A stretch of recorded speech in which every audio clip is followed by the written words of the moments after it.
Good evening! Tutorial time again! Ang aking ituturo ngayon ay how to transfer files from phone to SD card. Pero, bago tayo mag-umpisa, hindi mawawala ang intro!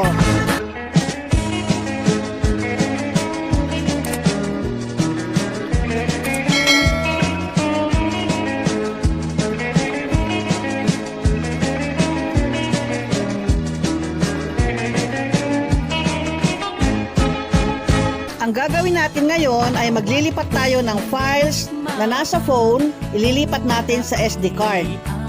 Ang aking ililipat ngayon ay mga pictures na nasa phone, ililipat ko dito sa SD card ko.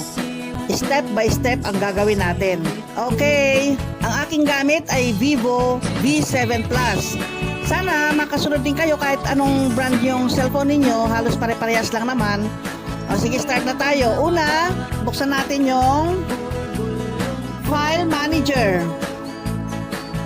Kasi titingnan natin yung capacity niya. Ito, pindutin natin yung Space Management. Ayan, kung makikita niyo yung phone, halos kalahati, di ba? O medyo lagpas na kalahati. Tapos yung SD card niya ay halos mapuno na. Pero sa totoo, kanina yan, yung phone halos mapuno na yan. Tapos yung SD card, yun ang halos walang laman. Inilipat ko na nga kanina dahil nahihirapan na yung cellphone ko, mabagal na kumilos, naghahang na. Kaya inilipat ko na yung mga nasa phone, inilipat ko na sa SD card. Kaya ganyan na ang laman niya, nagkamaliktad na, yung phone na ang mas maraming bakante. Ngayon magdi-demo ako ha. I-back ko muna. Pindutin ko itong all files. Yung phone ang pipindutin ko kasi nasa phone yung ililipat ko. Ayan, pipili na ko ng aking ililipat. Sa pictures kaya. Tapos dito sa codes and others. Ilipat ko itong dalawang nasa unahan. Pindutin ko muna yung edit. Yan, tapos i-click ko ito, yung gusto kong ilipat, dagdagan ko, 4 na ililipat ko. Ayan, pagkatapos, i-click natin itong more. Move into the file, save. Nailipat na, ang bilis. O, i-back na natin.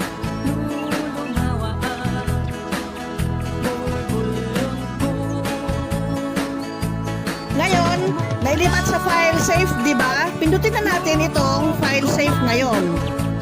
Tingnan natin kung nandun nga. Oh, nakalak uli. At ito, may red na dito sa pictures. May laman na yan. Yung iba, wala pang laman. Itong music, videos, documents, ito. Wala pang mga laman. Itong pictures lang ang may red. Open natin. Ayan, nandyan yung 4 na i-click ko kanina na gusto kong ilipat doon sa SD card. Ang next natin gagawin ay edit. Ayan, tapos i-click all natin kasi lahat naman yan ililipat eh. Pagkatapos, i-click natin itong move out. Oh, nandito na tayo. Saan ba natin ililipat? Dito sa SD card. Click natin yan. Saan natin ilalagay? Maghanap tayo ng paglalagyan.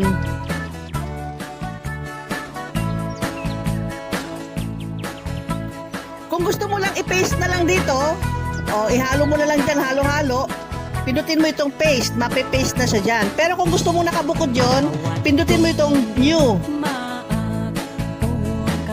Gagawa tayo ng ibang folder. Ayan ang folder ko, AAA. Okay. Hanapin natin yung ginawa nating folder. Ayun, nandito pala sa unahan.